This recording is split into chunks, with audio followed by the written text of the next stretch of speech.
Welcome back. It is episode three of the Long Way Around podcast. I'm joined by my good buddy Kevin Sullivan. I'm Tony Jackson. And first of all, I'm not even sure how we made it to episode 3, but we did. And here we are. Thank you for joining us. Thank you to all of us who have supported us so far. And thank you to all of us who have yet to discover how awesome we are. We appreciate all of it. Soon. Yeah, they'll be here soon. Don't worry. So I'm super pumped that we've gotten a good response so far from it, and I'm looking forward to the future, whatever that means and whatever that entails. Today we're talking about traveling.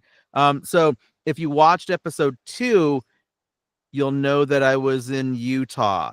If you didn't watch episode 2, spoiler alert, I was in Utah. I was there for an adaptive downhill ski race. I finished third in my group, and it was cool. And right before that, I was in Atlanta for a voiceover conference, which was an amazing experience. Maybe I'll talk about that one day. It was an incredible experience.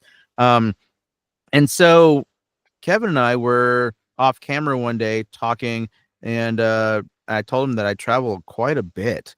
And so he wanted to know how I do it.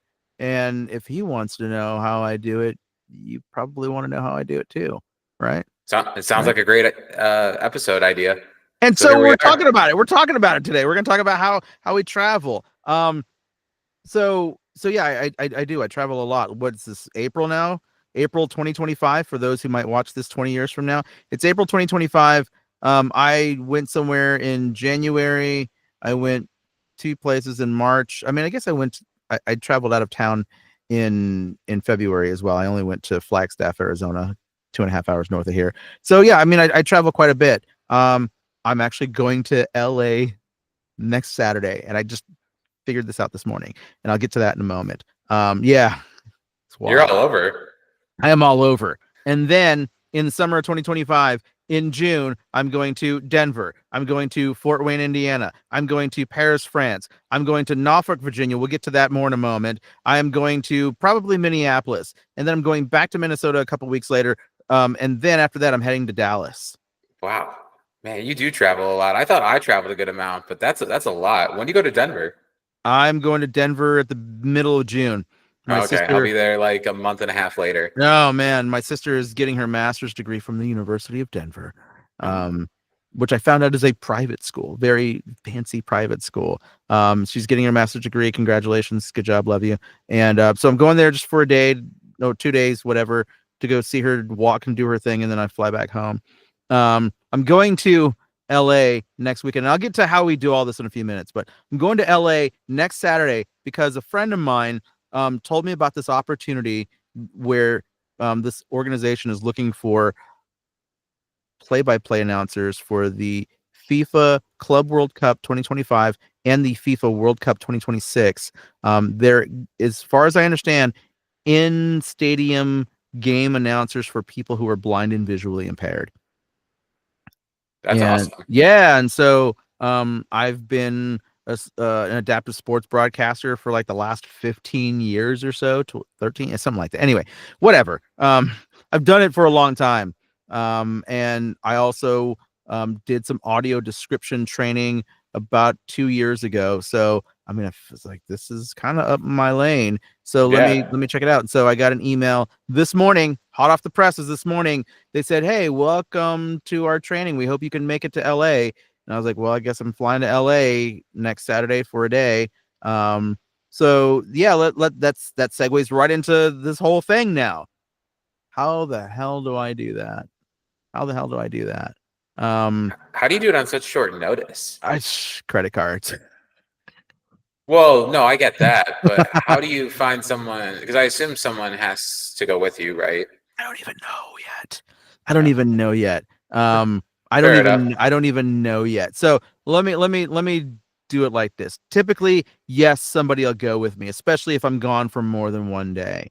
So this trip to LA is just going to be, I fly in that morning, fly home that night. So I have to decide, do I want to bring a caregiver with me to help me with the bathroom and any other thing that I need?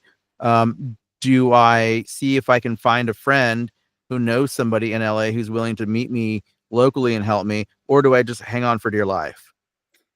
we're gonna see what happens. I got some phone calls to make. I'm not sure yet.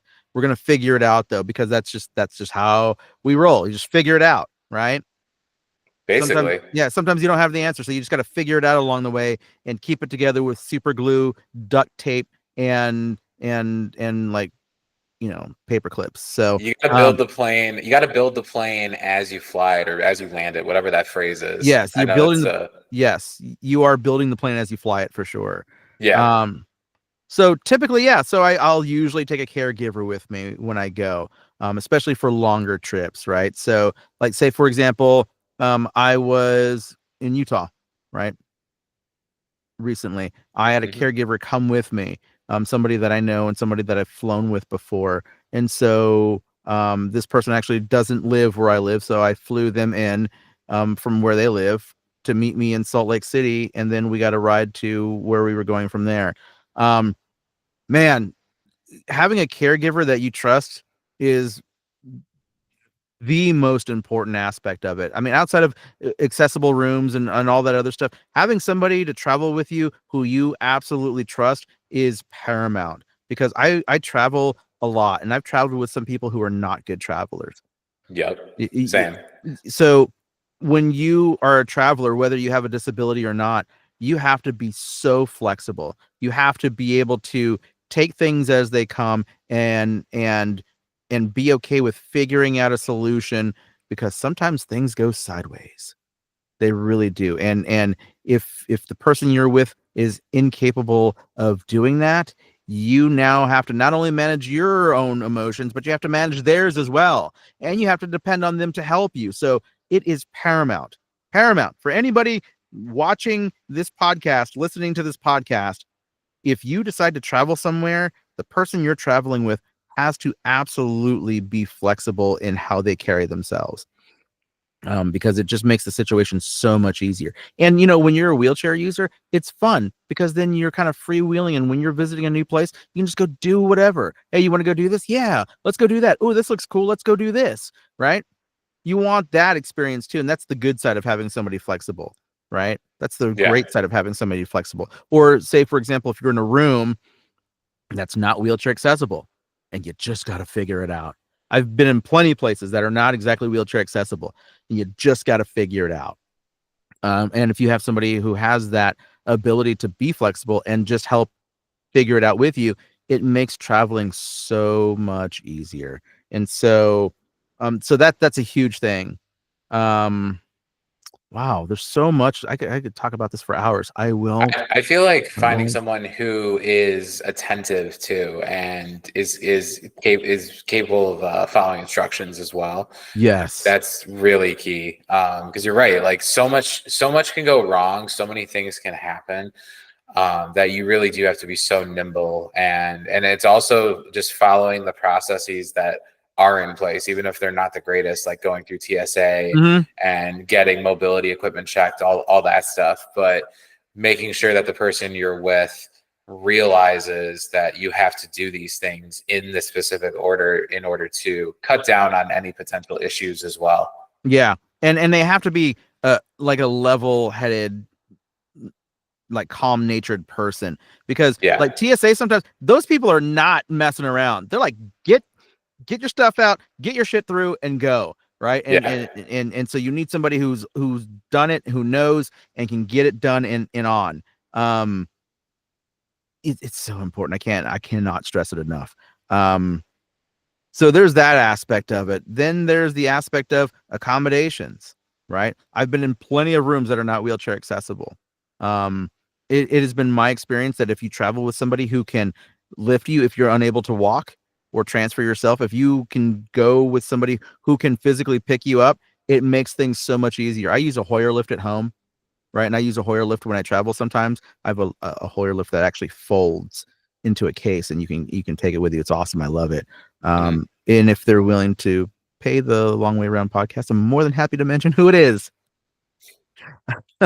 And so I travel with it. If I have a caregiver who can't lift me, um, if I have one who can, though, it makes it so much easier if there's not a lot of room to work with in the accommodations that we're staying in, like a bathroom. I remember one time I went to Brazil, and we were at the venue. I was there for Power Soccer. I was doing play-by-play commentary for a tournament years ago, and I was in Brazil, and the bathroom stall was tiny. Yeah. It was tiny, and the chair doesn't really fit in there. So my friend had to pick me up and carry me in there. And I was way heavier back then too. God bless that person, Milt Tuttle. If you're watching, I love you, brother. You know this. And then also Ireland as well. Ireland, like that was probably the tiniest stall that we've ever worked with, except for the airplane when I was late for our flight to Brazil and I couldn't go to the bathroom before getting on the plane. And my friends Milton and Brennan, oh, I love you too, man. They had to actually like wheel me to the back of the plane, and then both of them carry me into the toilets. It was like airplane Twister, right? Oh God. It was like right hand red right on the toilet wall, right? And then yeah, it was wild in there. So Yeah. I mean, and you know, those guys are just super flexible and willing to, you know, just make it work.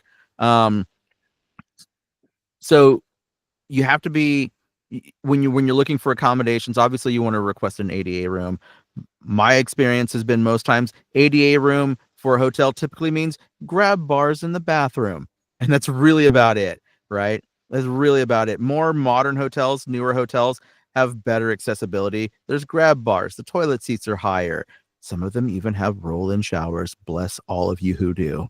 But isn't it amazing how many hotels don't know what a roll-in shower is? Have you had Oh, that experience? yeah. Well, no, actually, I honestly, if I don't have a roll-in shower, I don't even ask. Usually on the website, it'll say that it has a roll-in shower on the Yeah. website, so I'll just book a room like that. More modern hotels also have space under the bed for your lift to go under, so you can get in the bed. Frequently run into this problem when I stay at a hotel is that there is a metal or wooden skirt that goes all the way around the bed. My lift can't get under it, so I have to pull it to the corner, and I have to sit on the bed at the corner and then just kind of shove my way sort of into the bed so I can Hmm. experience the joy and comfort of a high quality mattress. And so you just make it work though, right? You just make it Yeah. work. Um, let's see. Wow. So Yeah. admittedly, I don't use a Hoyer lift. Oh, you're fine And then. You're good. it does offer a little bit more flexibility, but I will say I book hotel rooms all the time, and I I've had many issues getting the correct one. What I've started to do recently is I'll call the hotel right after I book it and right before I stay there. And Mm, I'll just be like, hey, this is my confirmation number. Just want to confirm I have this kind of room with a roll-in shower, all that. mm. And usually they'll be like, yep, no problem. Sometimes I've called and they'll be like, oh, actually, we don't have you in that kind of room. Let me change that right now. Or they'll be like, oh, let me put a note on the reservation saying that you called and confirmed that you actually need that room, because what'll happen is people who don't need those rooms will book them. And the hotel sometimes, whether it's a new employee or whoever, will just give someone that room if they request it, without thinking like, oh, the person who originally requested it might actually need it. So that's something I do recommend, is calling the hotel at least once or twice in between booking it and the actual stay to try to help get the correct room. You are so damn smart, Kevin Sullivan. Try. I don't do that. I I, should. I need to. that's honestly, that's the only way that I've had better success. Like last year, I think it was, was like the first year ever, I think, that 100% of the time I got the correct room. And it was because I did that. Oh man, I need to start making some phone calls because Yeah. I need to. I really should. And I'll get to a hotel and they'll be like, "Well, no, sorry. I mean, yeah, we got you in an ADA room, but there's no roll-in shower." Great, thanks. That happens all the time. And I also don't get why hotels often only have accessible rooms that only have one bed. Like, Well, you know, hey, some people are married. some people are right, of course, some people are married, but like, I mean, I'm not married, you're not married, and we both need assistance. What about for the rest of So, us people? What about the rest of us? yeah, exactly. I don't understand why there aren't more accessible rooms that have two beds, but Two queen that's, beds. maybe a thing for another day. Yeah. I mean, I have admittedly had to share a bed with caregivers before. Nobody got pregnant, don't worry. And so it happens sometimes. Thankfully, the king bed is large enough where like we don't have to like cross paths, and if like somebody farts in the middle of the night, it's big enough that it usually doesn't touch me, so it's okay. Yeah, I mean, you do what you got to do sometimes, Yeah, and sometimes you just sometimes that's all you got, you know? sometimes or you know what we'll end up doing in all seriousness is a lot of times you just call the front desk and ask for a rollout bed, which they're usually happy to accommodate. They're not all that comfortable. It works though, especially if your caregiver needs a separate bed or you need a separate bed. A rollout bed is an option almost always. If they have, some hotels don't have those. Those hotels need to be fired, all of them. Yeah, yeah. Um, so let's see here. Oh, so that's the actual once we've gotten there. We haven't even talked about getting there yet. We went in reverse order here. We started with like, what do you do when you're there? Let's talk about what you do to get there. This is always fun. Always fun. Um, you can't if you're especially if you're a wheelchair user like me or you need assistance at the gate, you can't just go straight over to the security line and with your electronic ticket on your phone already. You can't do that. I have to go to the ticket counter and get tags for my chair. In fact, if you look, let me maybe. Oh yeah, you can kind of see it. There's a big piece of paper on the back of my chair and that little pink tag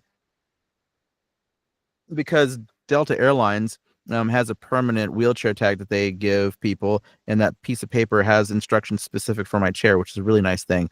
So you got to go get tagged. You got to tell the agent I need to bring my chair all the way to the gate so I can transfer and get on the plane. And you go through that whole process, and then you get to the security line, which you touched on a few moments ago, and it's havoc depending on which airport you go to and on which day and time you get there. And there's people everywhere, so you got to get your stuff off your chair. If you take your power chair, you got to pull your battery charger out of your bag because they will pull it for you, guaranteed, every time. So you pull your battery charger out so that way it doesn't get tagged. And then you go through and then you wait for 5 minutes for a TSA agent to come around and ask you to come through the gate to feel you up. I've waited like 10 minutes, 15 minutes sometimes waiting for a TSA agent because they're understaffed, overworked, and really don't want to be there for the most part. Do you have TSA pre-check? I don't. Should I get it? Yes. For as much as you travel, you absolutely should. I really should. So I didn't have it until last year, but here's the thing. You can get it. If you're traveling with someone who doesn't have it, you'll need to get a wheelchair attendant to push you through the line. But if you're traveling with someone who does, then you're good. Yeah. But the nice thing about TSA PreCheck when you use a mobility device is you can skip the whole pat down. Oh. And they pretty much just swab, like if you wear AFOs, they swab those. They'll swab the wheelchair. They'll like look over the wheelchair, but they won't do the full pat down. Oh, like you're used to. Yeah, highly recommend. You know what? And if you have a certain credit card, who I'm not going to name unless they sponsor us, they'll actually reimburse it. Oh, the fee. No way. Really? Yeah. Dang. Yeah. Actually, you should put that out there because I want to know. That's the Capital One Venture. Oh, the Capital One Venture card. What's in your wallet? Yeah. Sponsor us. So actually, you know what? There's a reason I don't have TSA PreCheck. I'm lonely. And the touch makes me feel alive. Actually, I always say that TSA should give us a drink voucher. Oh man, seriously, I don't smoke, but I've seriously considered a cigarette after some of those pat downs for sure. Seriously, like can I call you when I land? Like, I made it safely. The best is when they're a little nervous to do it. Yeah, and you can tell they're nervous, and it's like, dude, like relax. I like to make them more nervous. I usually like to make. I don't fake injury or pain or anything like that. I just like to get super awkward with some of them, just because because I need something to do. And so I'll crack a joke, being like, "Don't worry, you're not going to catch it." Yeah, don't worry. Yeah, don't worry. Don't worry. And so I honestly though I really should because, man, I hate waiting for that TSA agent. It takes forever sometimes. So yeah, then they pat you down. They ask you if you can lean over and do all this and that. And, I say no. And they go, "You've done this before." I go, "Yeah, I might've done this yesterday." Right. And you go through the whole thing, you get your stuff, and then you get to the gate and then you wait. You usually go to the counter, the agent counter, and let them know, "Hey, I'm here. I'm ready to board whenever you are." And then they give you a little ticket that, tells the ramp agents that you need this chair at the gate when you get to your next location. Because I have had my chair sent elsewhere before. Oh no. Oh my goodness. So I was flying. Where was I going? I was flying back to Minnesota. I don't know where I was. I was living in Minnesota at the time. I was flying back to Minnesota, and my chair ended up on another plane somewhere. I don't even know. I think it went to Detroit or something. And so I didn't have a chair for a couple hours, and so I pulled up to the bar, had a couple drinks, met some nice folks, and then waited for my chair to show up. Wow. Because that's happened before. I don't know how it ended up in Detroit, but I hope it had a good time.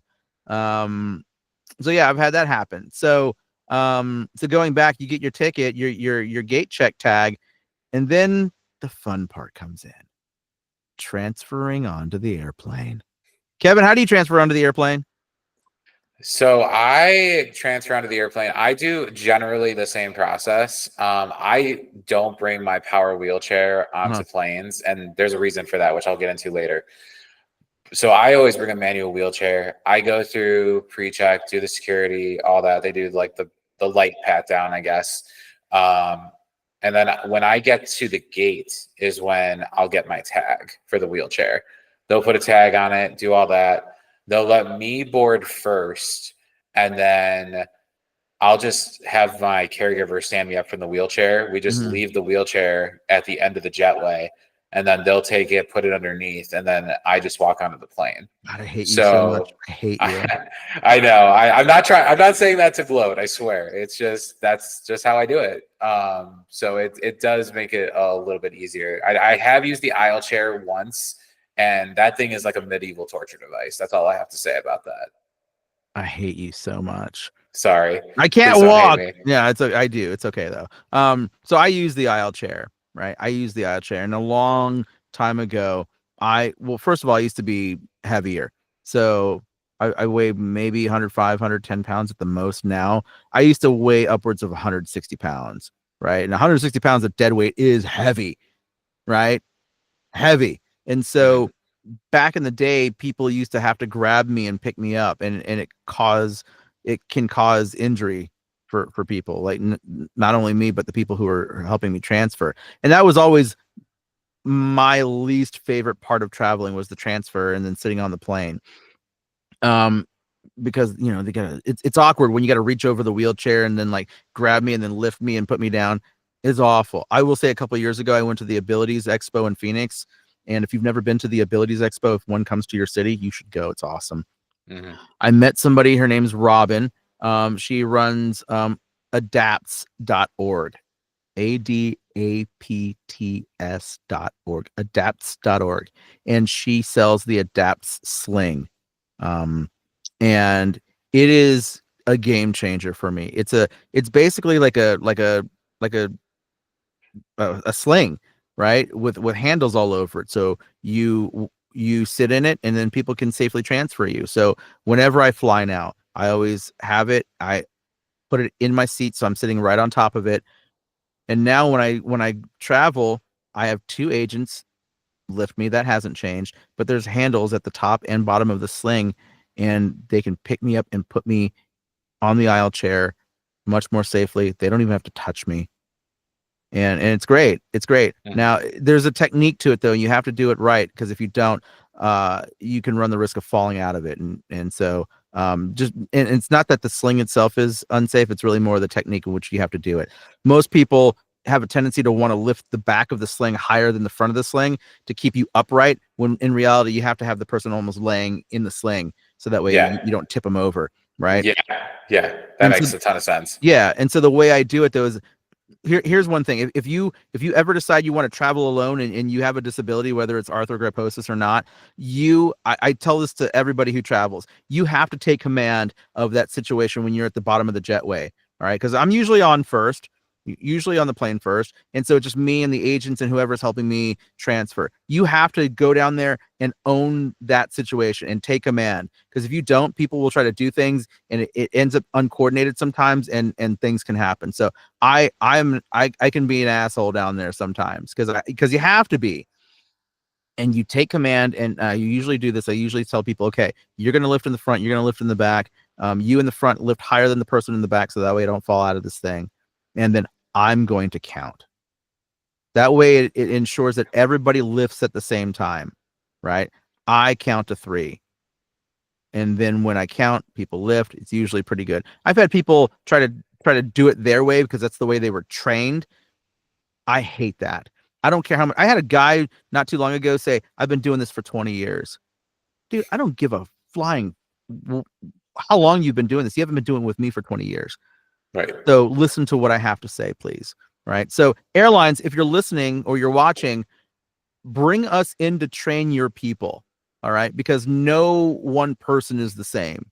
All right. You hear that? No one person is the same. Everybody's a little bit different. And there are certain things that will generally apply to everybody. No one person is the same, though. And so you have to listen to the person that's traveling. And I've been pretty good overall. I did get dropped once, not in my sling. I was in a different sling, an airline that used to be full of love and is now not so full of love anymore. Has their own slings sometimes depending on the airport. And it's a smaller version of what I have. And I kind of got tipped over and ate it. They did pick me up, thankfully. Oh, that's good. Yeah, because they did pick me up. But yeah, that happened once. It can be a little bit tricky sometimes. Flying is definitely it's not like taking your life in your own hands, but like, I mean, there is a little bit of risk involved, whether for sure you need to be transferred or not, whether it's the wheelchair being damaged or something getting lost. There's just so many different variables that can go wrong. And I also make sure to get a seat with more leg room. I don't know if that's something same. you do. I do, because I don't know if you're like me. My knees don't bend. Yeah, right? Same. Yeah. My knees don't bend really at all. Now you're way taller than I am, right? Like I have kids tell me I'm small, all right, and I'm tiny. I'm a little dude. And so like my legs, when I sit, my legs are crammed up right underneath that seat right in front of me, which is why I love, or I hope I still will love, to fly a certain airline who lets me board first, and they have no pre-assigned seating, or at least they didn't. They're getting rid of it. I don't like it. I board first. I get in that first seat in the front. There's no seats in front of me. I can guarantee that my legs aren't getting crushed by the seat in front of me. Now, other airlines, I don't have that luxury. And so many times, especially if it's a full flight, I'm sitting in the middle of the plane somewhere, and at least one leg is getting crushed under me. And the other leg, since it doesn't bend, is sticking out in the aisle a tiny bit, where people get to trip over it as they're walking to their seat, or knock your foot with a suitcase. Or when they're serving beverages and food, you got to shove your leg under the seat so they can get the food cart and drink cart through. There's a lot that goes into flying. There's a lot that goes into it. Another thing, before flight, I'm all out of order here. I'm a terrible host. There's a lot of prep that goes into flying before you even leave your house. Let's talk about that for a second, because I'm all out of order here. So maybe later on when you're watching this, skip to this part here and then go back to the previous section and then go back to the beginning. You're gonna Benjamin Button this episode of the Long Way Around podcast, okay? Before you even leave, you have to tag your chair if you fly with a wheelchair. Here are the motors. Here's how you disengage the brakes. Don't drive the chair if you don't have to, right? Grab the chair here. Don't grab it here, because those ramp agents will grab that chair anywhere and break the shit out of it. I guarantee you. So you have to do that. Not only that, but for you personally, you and I have talked about this before. Like, people got to go to the bathroom. If you're flying on a long flight, you gonna go to the back of the plane or the front of the plane and use that tiny ass bathroom? No. Nope. So what are you gonna do? You could wear diapers. Yes, they're not adult briefs, they're diapers. People, get over it already, please. You could wear a diaper, or you could just not go to the bathroom. I usually go with the latter on that. I usually don't go to the bathroom. So I dehydrate myself that day. I'll get up, I'll eat something because I'm hungry, right? But I won't drink any liquids that day. The only liquid I'm getting is from whatever is in the food that I eat. If I eat toast, I'm screwed.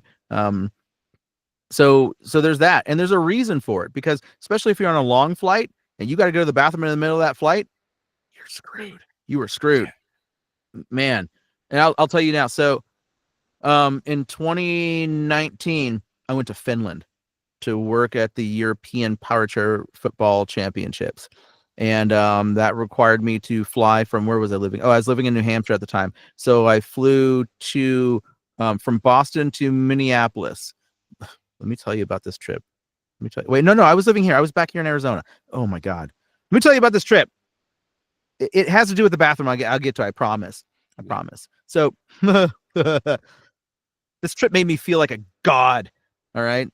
I felt like a god after this trip. My ride to the airport was late.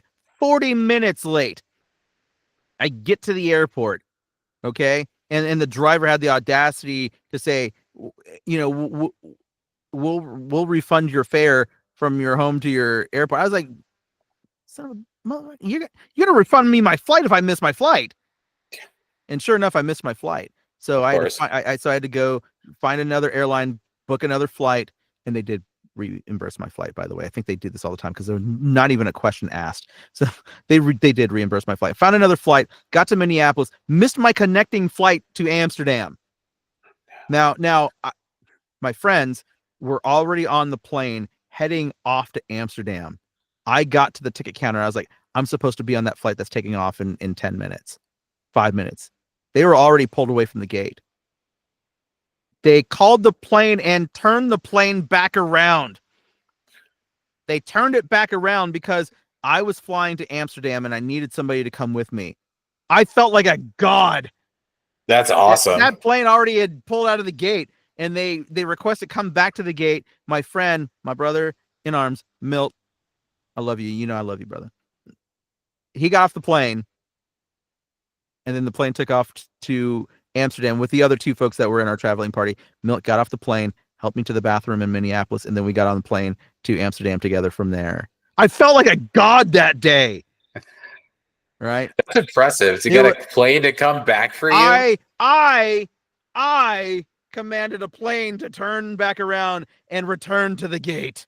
Wow. Do they do that for like politicians or celebrities? Oh my goodness. I am. Oh man. I felt so good. Now wait till the return trip though. Oh my God. So anyway, so we get to Amsterdam. They get to Finland first. They wait for us to arrive. Like it was like maybe 3 hours later.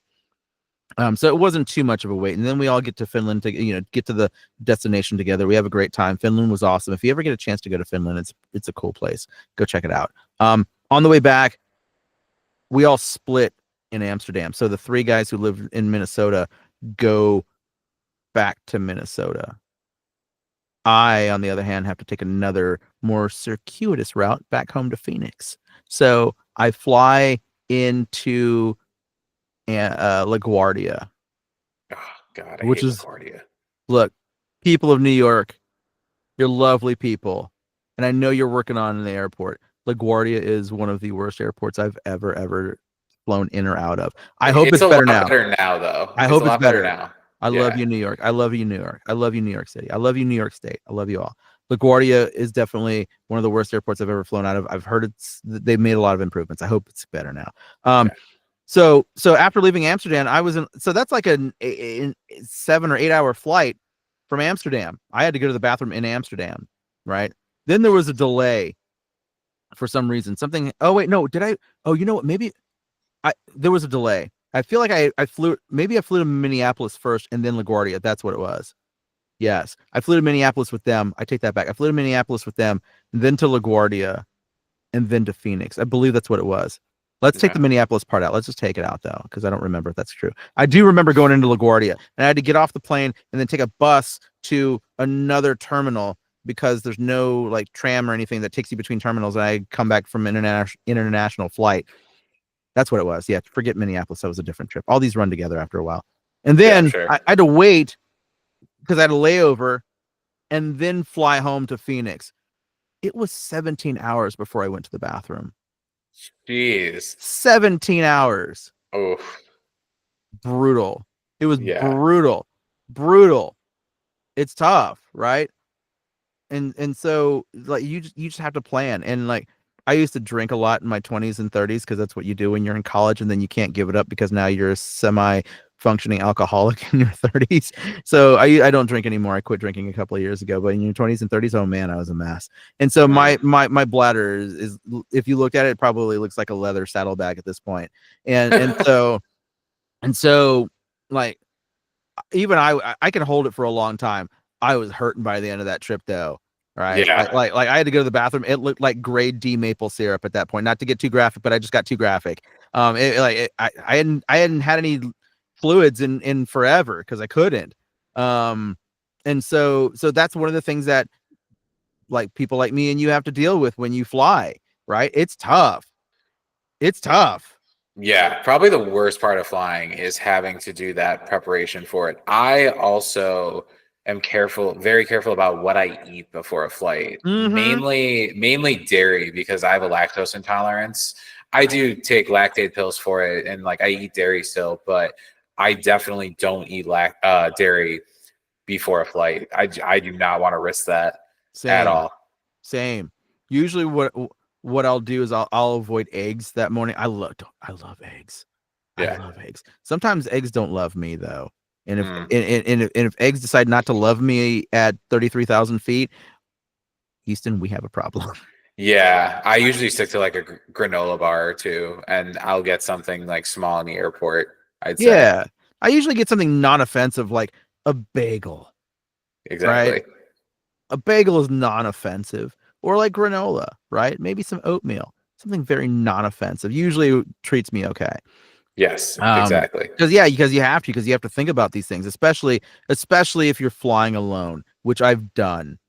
I fly alone a bit. I'd love to hear more about that. Actually, man, because I've never flown alone. Oh man, before I started playing power soccer, I would always fly to visit family, right? And so where I was going, there was somebody at the destination to help with my daily needs. And so I would fly alone a lot then. I don't fly alone as much now because I'm traveling for work-related purposes typically. However, flying alone today still does happen. I flew alone to Salt Lake City 2 weekends ago. So when I don't have to travel for soccer and I'm flying alone, it's much easier because I can just hang my bags in the back of my chair and do all the things that we talked about. And go through all the preparations. Now, the one thing that I have to change is the landing when you're on the plane, because I don't have great core strength. And so sometimes, especially if that plane is coming in hot and the pilot has to slam the brakes, I'm going to go flying forward. And so there is a harness that you can get. I don't remember the name of it right now. There's a harness you can buy. It says it's kid size, but it's adult sized too, actually, that you can wear, and it goes over you and it goes over the seat back of the plane, so that way when you land it, you don't move. I need to travel with it because I don't. Sorry, whoever gave it to me. But I don't travel with it. Usually what I'll do is when I fly, I'll ask for seatbelt extenders. Okay. And I'll take 3 of them and link them all together and then put them around my chest. Right. Or if somebody's sitting next to me, I may ask them if they're comfortable with helping me as we land. And usually people are okay with it. And, they'll just put like an arm across my chest or like a hand on my chest or whatever, just to keep me from moving forward. Typically, though, especially if there's nobody in that middle seat or even in that row at all, I will use seatbelt extenders to just go one under my arm, one over my shoulder. And that's plenty to hold me in from falling forward. And that's how I'll fly by myself. Now, if I'm flying with my lift and my soccer chair, that's a whole other thing. I am a pro. I'm a professional. Okay. So I have a lift. It comes in this big plastic case. Combined with the case, the lift is about 95 pounds. All right. So I've got heavy duty bungee cords that I hook onto the back of my chair. And then there's a handle on top of the carrying case, which I'll use the hooks to pull the case along. And if I have my soccer chair, I will turn it around so the front is facing me. And since my legs don't bend, which we established earlier, the leg rests for my soccer chair stick out. And so if I tilt the chair down, my foot, which is also sticking out, can be used to push the chair as I'm pulling the lift on the back and my luggage. And since the chair swivel, the soccer chair swivels with the drive wheels, which are now at the other end, the far end of the chair. It's easy for me to turn the chair and make tight turns. If I have to push the chair and pull my lift and carry my luggage to the airport, it's happened. It doesn't happen often. It's happened though, and I have to do it. I'm a fucking pro. I am a professional at this. Wow, that's impressive. I impress myself sometimes. So see, I don't have as much dexterity in my arms, so I don't think I could. I would need like a wheelchair attendant to handle that, to the bags and all that. It would make my life easier, but I am an independent woman in 2025, Kevin Sullivan. I can do it on my own. I can do it on my own. Do it on my own. And so yeah, it's, you know, again, it's just figuring it out and being flexible and figuring out what works and what doesn't work. Oh God, I remember once, oh my God, this is when I was living in New Hampshire and I had to take this lift. This lift is huge. Like the case it stands about like 4.5 feet tall, right? Okay. It's tall, almost 5 feet. Actually, I would say it's almost 5 feet. So you got to imagine, like it's hanging on the back of my chair. It's at an angle, so it's not quite 5 feet when I'm pulling it along. So it sticks out a lot in the back. And so I'm trucking through Boston, right? And I gotta like take the elevator. I'm trying to get to like, if any of you are familiar with Boston, there's a train, an Amtrak station underneath Boston Garden. Okay, and that's the train I got to take. It's North Station in Boston. I had to take that train to get home to New Hampshire. And so like the airport is closer to South Station, all the way on the other side of the city. Now Boston's not a huge city geographically, so it's like a little over a mile from end to end. But I was about to miss this train, so I had to like find people to help me into the elevators to get down to the T to get me from South Station to North Station, and then get out of the elevator and then get to the train station. Like, dude. Oh my God. Yeah. And then, oh my God. Oh my God. Traveling. You know what? Traveling is some of my finer work, though. I will say. It forces us to be creative, and I agree. There have been times where I've had to catch a train in downtown Chicago just to come back from work, and I've had to just weave my way in and out of people and find little shortcuts here and there to shave off like a few seconds. And there were a number of times where I got to the platform, like literally as the conductors were walking towards the train to get on and leave. Oh yeah, and I'd be like, wait, get the lift out. Yeah. Oh, I've done that too. When I was living in New Hampshire, I was working at a convention at the convention center, which is on the south end of Boston. And I had to go to North Station. I had 20 minutes to get there because my train was leaving. I was hauling ass. I was literally in parts of Boston driving in the streets with the cars. Okay. Driving in the streets because that was the only way I was going to get there. I almost hit about 3 or 4 people on the way to the station. And just like you, that conductor was like, he was 2 steps up that train. I was like, what? And he saw me coming. Thank goodness he saw me and he got the lift out and going. So yeah, this actually got me thinking too, like with traveling and stuff. And we were just talking about traveling solo versus traveling with a person. You always travel with somebody when you fly. Yeah. So far, I've always flown with someone. And so this is something that I talked about. I went to a conference in Atlanta, a voiceover conference in Atlanta a few weeks ago, right before Utah. In fact, actually, I flew from Atlanta, came home for a night, and then got on another plane and flew to Utah the next afternoon. That was a wild trip. I talked about, and a lot of us who are watching this podcast are familiar with this term.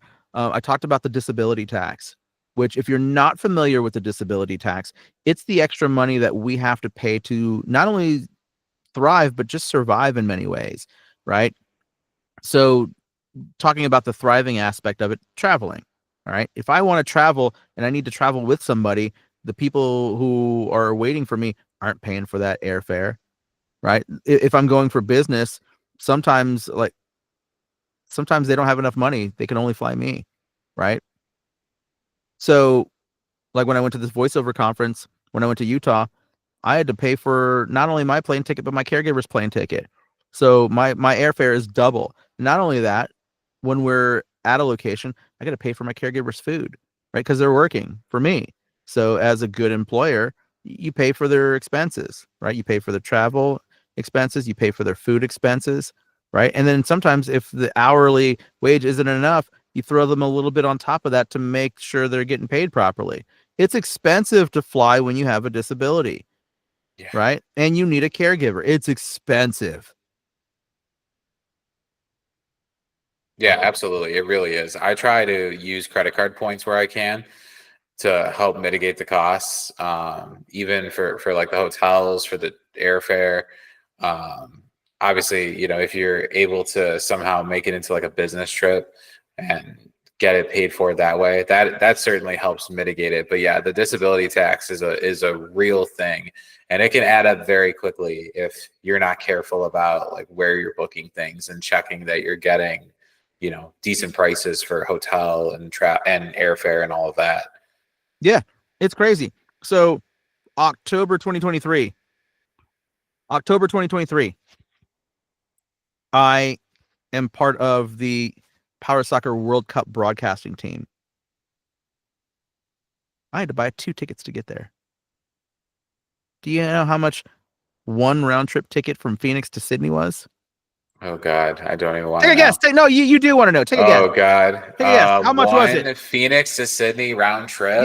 Yes. Oh man. On Qantas Oh, Airlines. couple grand.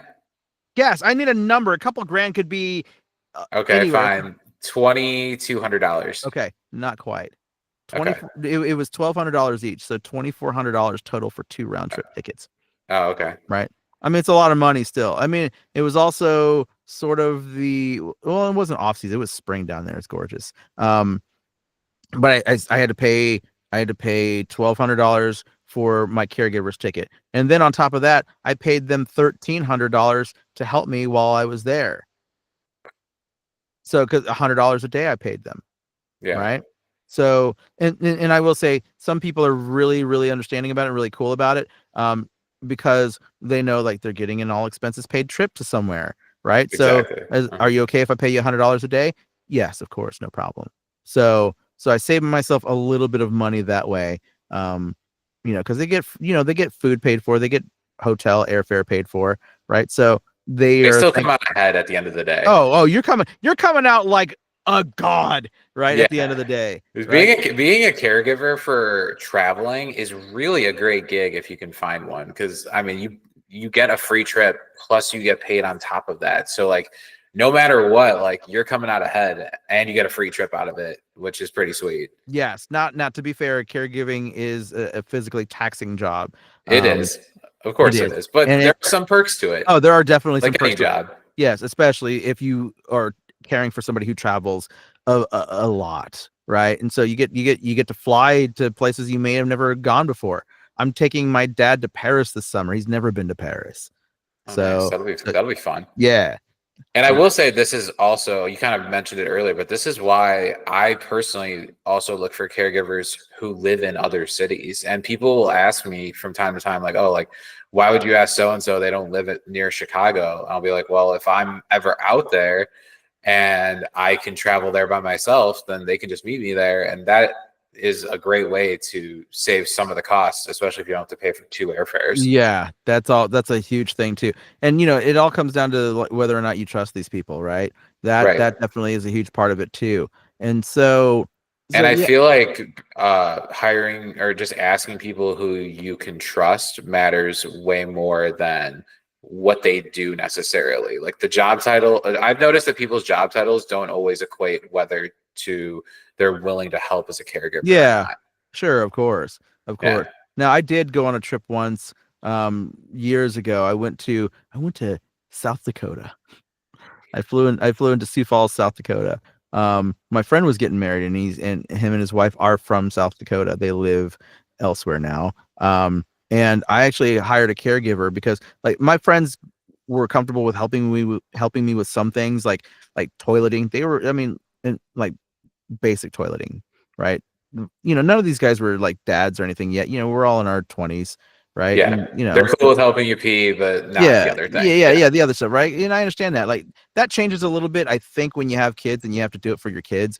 Yeah. At that time, like none of these guys were dads, and so they would help me like go to the bathroom, basic stuff. I hired a caregiver while I was out there, and it ended up working out okay. And there were other trips that I've done where I would hire a caregiver locally to help me out. It's expensive though. You're talking like $30 an hour with a minimum of like 4 hours a day, right? And so it works. Do you It go through can't. an agency when you do Yeah, that? yes, I haven't done Oh, it in okay. years. I haven't done it in years. However, yes, I would look up local agencies, call them, and let them know what was going on.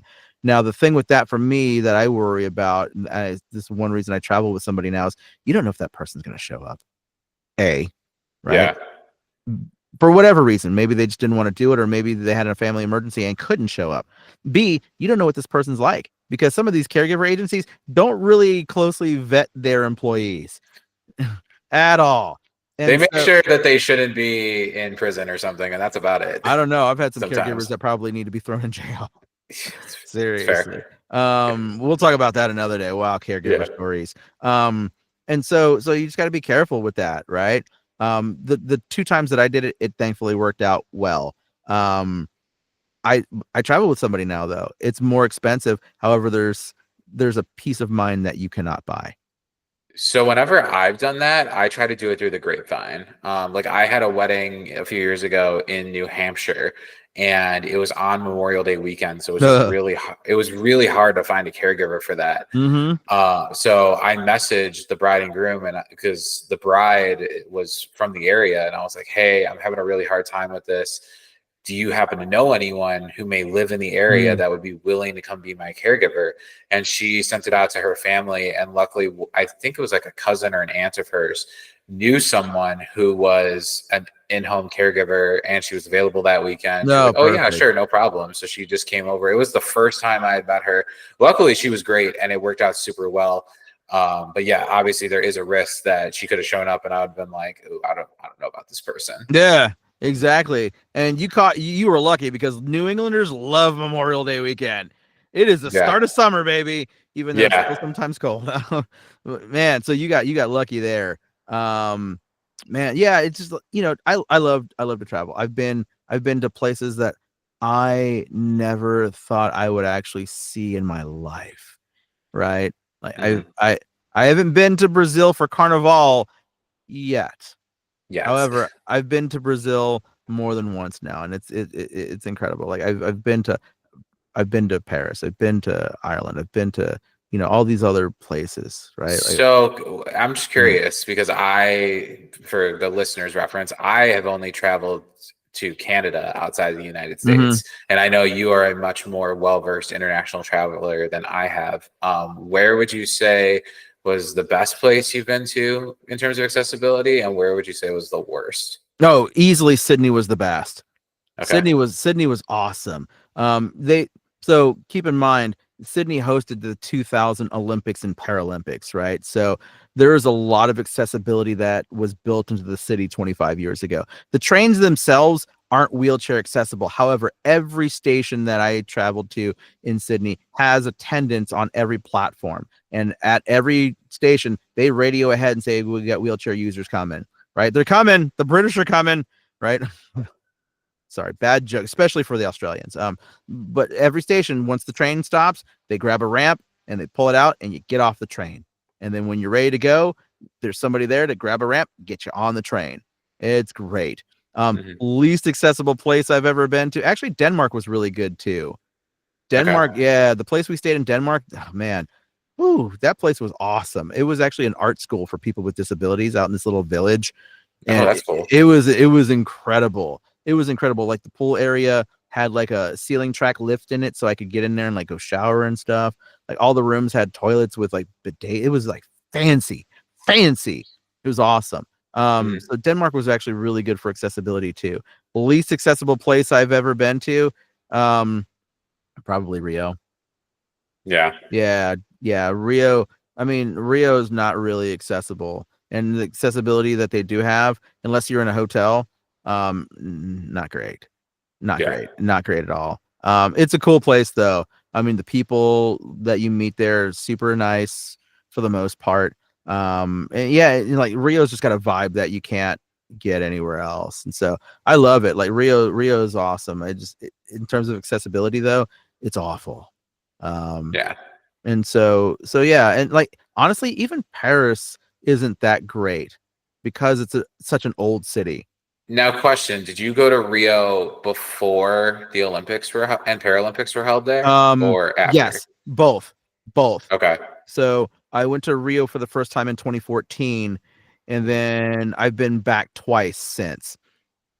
And so, like, so the last two times I stayed at a hotel right next to the Olympic Village. So it's a little, and like the curb cuts and stuff there in that area are okay. Like you can get around. It's a little more accessible in that area. The place I stayed at the first time, while the area was cooler and there's like this really, really awesome restaurant not that far away from where we were staying, and I'd love to go back there again. The like the accessibility there, like the curb cuts were much worse.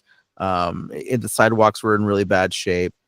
So yeah, the Olympics and Paralympics definitely helped a certain area in Rio a lot in terms of accessibility. Mm-hmm. Still not great. It's much better though than other parts of the city. Yeah, that makes sense. Yeah. Yeah. So there's that. I don't know. I feel like the more and more that people who have disabilities travel, companies are increasingly building in accessibility features with intention. You know, newer hotels especially are far more accessible than older hotels, thankfully. And some companies actually put in money to make their older hotels actually properly accessible. So thank you to all of those folks out there who are doing that, because it makes our lives much more enjoyable and makes traveling much more enjoyable. And it opens up your businesses for everyone with mobility issues. I mean, the baby boomers are getting older, and we got money. They're gonna, some of us. Yeah, some of us. Sorry, I shouldn't have said that. Some of us are. Yeah. Anyway, whatever. We get it. So anyway, yeah, man. So that's how it works when I travel. I've had some good times. I've had some horrible times. But it all works out in the end. One thing I didn't answer is what happens when your chair breaks? What happens when they break your chair? What happens when the airline breaks your chair? Which they have done. Now we're getting to the fun stuff. Which they have done. You've broken my chair. So one time, a long time ago, years and years ago, I got my chair and it was tilted back, and we couldn't get it tilted down because a wire had snapped. So I couldn't get it down. Something had happened. A switch somewhere broke. A tech came in, got my chair to tilt down. I forget how they did it, but they got my chair to tilt down. So I had my chair, but I couldn't tilt, which I need for balance. And then let's see. One time I went to Georgia. They snapped the joystick off the mount. Of course. They snapped it off the mount. So I had to like duct tape and bolt it on there somehow, and had to drive like that for the weekend. That really messes you up because the joystick's nowhere near where you need it.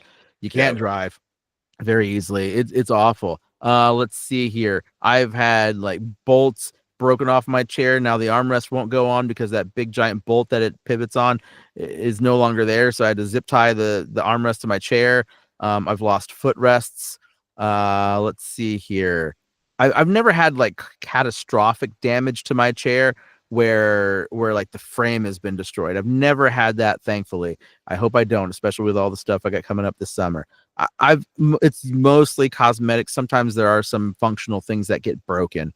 So what happens is you go to the service desk and you say they broke my chair, and then you fill out a claim, and then you call a number, and then there's a company. I think it's one company that handles all of this.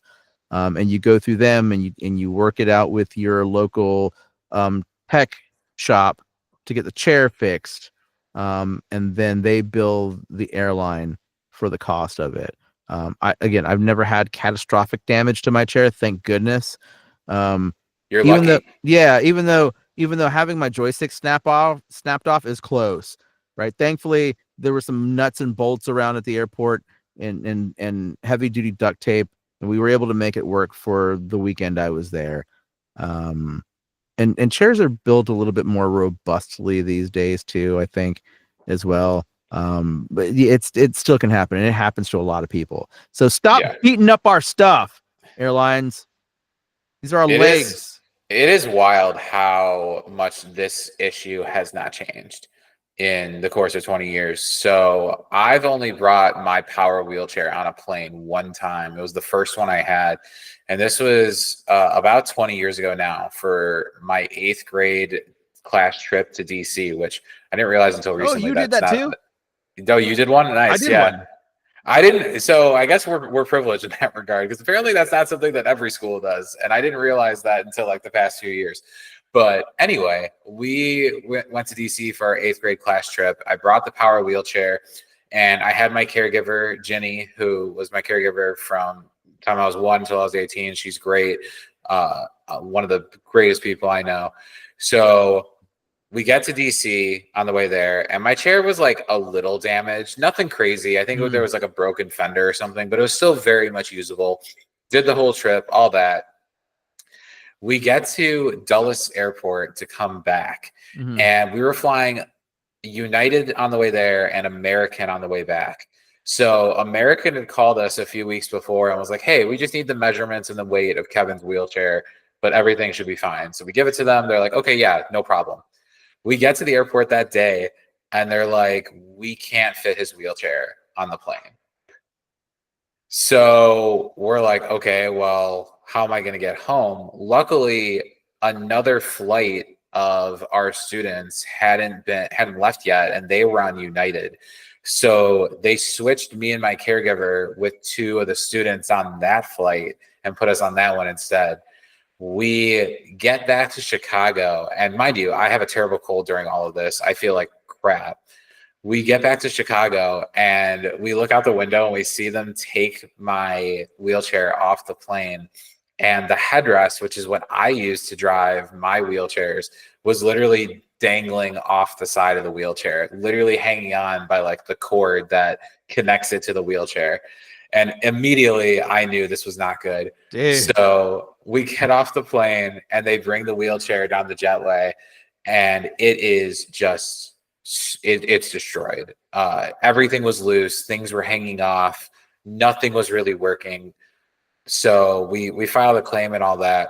The wheelchair was in the shop for, I want to say, about a month. The airline paid for the repairs, and they had to pay for a rental wheelchair, which was literally one of those old school ones. It was just like a manual wheelchair with a motor, basically. Yeah. And it was a joystick, which I was not very good at driving personally. And it was a disaster. Thankfully, the frame was not damaged. They did repair everything that was broken, but it was a solid like $10,000 worth of repairs that they had to do. So ever since then, I do not take my power wheelchair on planes, and I exclusively fly with my manual wheelchair, which has also taken damage. Nothing too serious. The biggest thing was the armrest has been punctured a couple times, and I've had to get that replaced. No like missing footrests or anything. You're definitely better off with manual wheelchairs. They're less likely to be broken. And one thing that our listeners should also know, if you do sustain damage to a mobility device on a plane, make sure you report it before you leave the airport, or they won't pay for the repairs. Yep. So that's the funny thing is sometimes there will be damage that you don't notice until you're gone and you're at home, and then you see it and you're like, oh, great. Sometimes I've heard you've got like 4 hours to report it, right? I just look it over usually, especially because it's a manual wheelchair that I fly with. I just give it like the once over when I get off the plane. And if I don't see anything like obvious, then I'm like, okay, well, whatever. Yeah. There's been other smaller things like little like covers and stuff falling off, but that stuff doesn't matter. Yeah, doesn't really matter. Yeah, that's a good point, because once you leave that airport, usually they're like, nope, sorry, bye. We don't know what happened on our plane. Sorry. So traveling, look, traveling's great. You get to go see different things that you would never see. You go see people that you wouldn't normally see. It's a lot though when you have a disability and you need, your mobility device, or you need help. It's a lot. It's worth it. It's a lot though. But you're basically risking it every time you take it on a plane. Every time. There's going to be a lot of risk. Summer 2025 coming up. Get ready. Somebody's risky summer. Here we go. Man, it is gonna be risky summer. We'll see. I'm looking forward to it though. So man, yeah, that's it. So there we go. That's how we do it. That's not all of it. We could be here for hours talking about it, and I don't want to do that. So we're gonna end it right there. That's it. Episode 3 in the books. If you made it this far, thank you. And if you didn't make it this far, you're not gonna hear this anyway. So whatever, who cares? Wow, that was awesome. Well, Kevin. We'll see each other again before I take. Actually, we won't because I'm heading to LA on Saturday. So, we'll see what happens. If I'm sitting on a wooden stool the next time we get together, you'll know they destroyed my chair. Oh God, I hope we'll that doesn't happen. Yeah, we'll see what happens. So, anyway, on that note, that is episode 3 of the Long Way Around podcast. For Kevin Sullivan, say bye, Kevin. Bye, Kevin.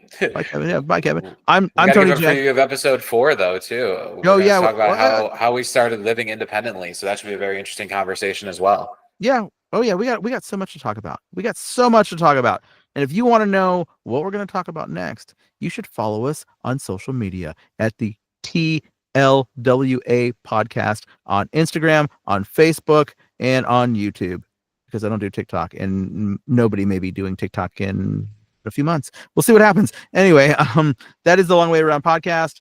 Kevin Sullivan, Tony Jackson, TLWA podcast. Follow us, like us, share it with your friends, tell them we're cool. We'll see you next time. Episode 4, How We Live Independently. Bye.